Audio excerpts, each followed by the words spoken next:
प्राचीन काल में मनोहर नगर में एक ब्राह्मण रहता था। वो ब्राह्मण भगवती जगदम्बा का भक्त था।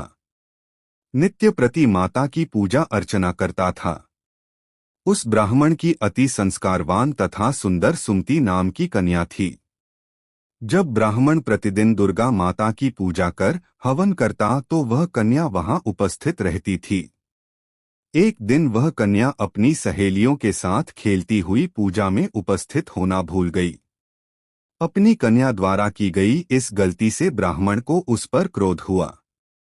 क्रोध करके उसने अपनी कन्या से कहा, आज तुमने भगवती का पूजन नहीं किया। मैं तुम पर रुष्ट हूं। अब मैं तुम्हारा विवाह किसी कुष्ठ रोगी या दरिद्र व्यक्ति से करूंगा। पिता द्वारा कहे गए इन शब्दों से सुमति आहत हो गई और अपने पिता से बोली, मैं आपकी कन्या हूं।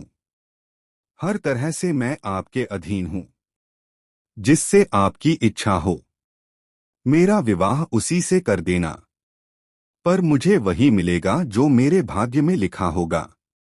मुझे यह पूर्णत विश्वास है।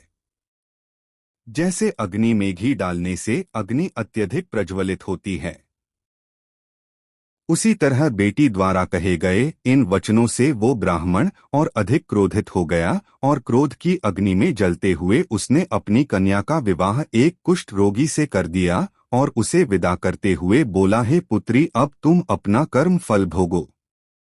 देखते हैं भाग्य के भरोसे रहकर तुम क्या करती हो। वो कन्या ऐसा पति पाकर दुखी थी, लेकिन उसने सोचा कि भाग्य के लिखे को कोई नहीं मिटा सकता। ऐसा सोचकर वह अपने पति के साथ वन में चली गई।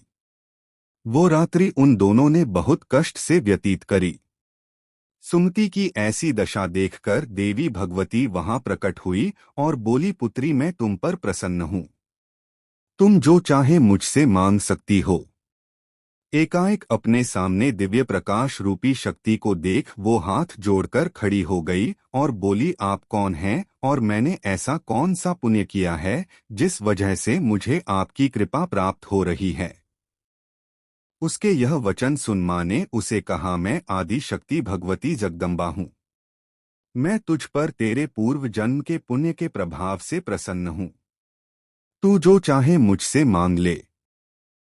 कन्या ने हाथ जोड़कर माता से पूछा, मां, मैं पूर्व जन्म में कौन थी और मैंने ऐसा क्या किया जो आपकी कृपा मुझे प्राप्त हुई। माता रानी बोली, सुनो, पूर्व जन्म में तुम एक निषाद अर्थात भील की स्त्री थी। तुम अति पतिव्रता और मुझ में आस्था रखने वाली थी। एक दिन परिस्थितियों के वशीभूत होकर तुम्हारे पति ने चोरी करी। चोरी करने से राजा के सैनिक उसके साथ साथ तुम्हें भी ले गए और ले जाकर कारागृह में डाल दिया। वहां तुम दोनों 9 दिनों तक रहे। वहां ना तुमने भोजन किया ना जल ग्रहण किया। वह समय मेरे नवरात्रों का था और तुम पूरे 9 दिनों तक मेरी आराधना करती रही। कुछ भी ना खाने पीने के कारण तुम्हारे द्वारा मेरा व्रत हो गया। उस समय तुमसे जो व्रत हुआ उसके प्रभाव से प्रसन्न होकर मैं तुम्हें मनवांछित फल प्राप्त करने का आशीर्वाद देती हूँ। तुम्हारी जो इच्छा हो मांग लो। वह कन्या बोली, आप मुझ पर प्रसन्न हो तो मेरे पति को कोढ़ मुक्त करो। ऐसा सुनकर माता बोली, तथास्तु। तब उसके पति का शरीर भगवती की कृपा से कुष्ठ रोग से रहित होकर अति कांतिवान हो गया। अपने पति की मनोहर काया देखकर वो मां भगवती की स्तुति करने लगी कि मां, आपने मेरा उद्धार किया है। आपको मेरा बारंबार प्रणाम है। ऐसा आशीर्वाद देकर माता अंतर्ध्य हो गई। दोस्तों, जो भी मनुष्य इस व्रत को भक्ति पूर्वक करता है वह इस लोक के सुखों को भोग कर अंत में मोक्ष को प्राप्त करता है।